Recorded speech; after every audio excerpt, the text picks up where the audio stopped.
15,000 budget रे 5G smartphone आने चाहते कि कन्फ्यूज अच्छा कौ स्मार्टफोन ने भल हम। तो मुझे तीन बेस्ट 5G स्मार्टफोन विषय बताऊँगी जहाँ आप कनसीडर करपारती ना कौ फोन पसंद आसला कमेंट करके जनइबे। प्रथम फोन हूँ सैमसंग गैलेक्सी F15 5G गोटे premium design set Samsung 15,000 budget रे आसी जाउची। Performance MediaTek Dimensity 6100 plus processor दूची जोटा कि गोटे लेटेस्ट 5G चिपसेट। तो परफॉर्मेंस भल रही गेमिंग आपण हाई ग्राफिक्स रे भी खेली पारे। फोन रो तीन वर्सन आछि 4G plus 128GB 6GB plus 128GB 8GB plus 128GB। Display रे 6.5 inch full HD plus super AMOLED display रोची 90Hz रिफ्रेश रेट सहित। एथिरे पंचल डिस्प्ले रोनी एथिरे वाटर ड्रॉप नॉच डिस्प्ले देखिया को मिल जिवो। किछि असुविधा नै कंटेंट देखिया पे पूरा भलो पैनल मिल जाउची। ऑपरेटिंग सिस्टम Android 14 दोची 4 इयर्स मेजर अपडेट्स और 5 इयर्स सिक्योरिटी अपडेट्स सहित। कैमरा होची 50 megapixel main camera 13 megapixel front camera. Full HD रे वीडियो रिकॉर्डिंग करि परिबे 120 fps स्लो मोशन रे भी वीडियो रिकॉर्ड कर परिबे।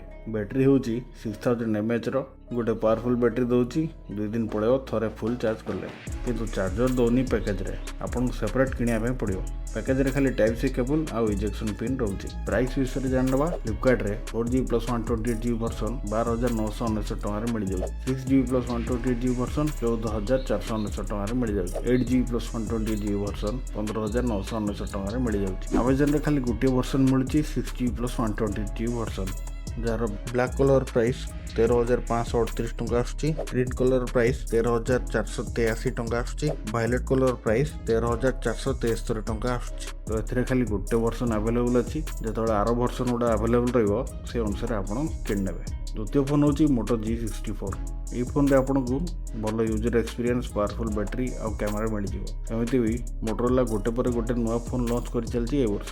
किंतु एई प्राइस रेंज रे नुआ एक्सपीरियंस कोन करिया को मिलिवो जाननबा। डिस्प्ले रे 6.5 inch full HD plus IPS LCD display मिल जाउची 120Hz रिफ्रेश रेट सहित। प्रोसेसर होची मीडियाटेक डायमेंसिटी 7025। परफॉर्मेंस भल रहइबो। गेमिंग HD रे करि परिबे। यार दुईटा वर्सन आछि 8GB प्लस 128GB और 12 प्लस 256GB साथ रे वर्चुअल रैम भी रहउची। बैटरी होची 6000 mAh 1.5 दिन पळेबो आराम से। 33 वाट चार्जर दोची टाइप सी केबल और इजेक्शन पिन भी दोची पैकेज रे।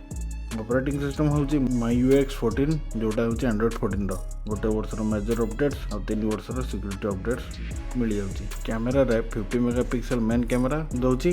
फ्रंट कैमरा होची 16 मेगापिक्सल रो। तो एथिरे भी फुल HD रे रिकॉर्डिंग कर परिबे। प्राइस होची फ्लिपकार्ट रे 8GB प्लस 128GB वर्जन 14,999 टंका। 12GB प्लस 256GB वेरिएंट 16,999 टंका।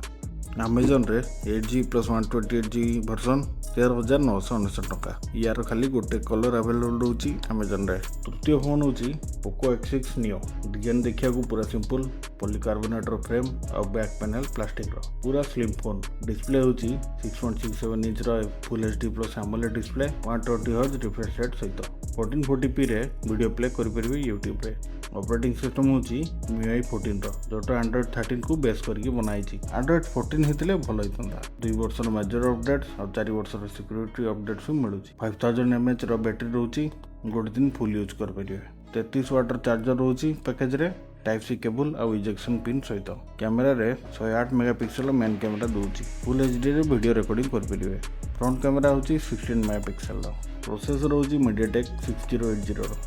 ये दुईटा वर्सन रे आछि 8GB plus 128GB 12GB plus 256GB। Virtual RAM भी अवेलेबल रहउछि।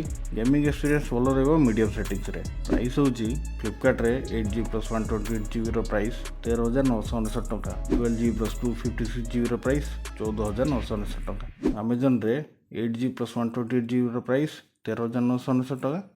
12GB प्लस 256GB रो प्राइस 15,199 टका।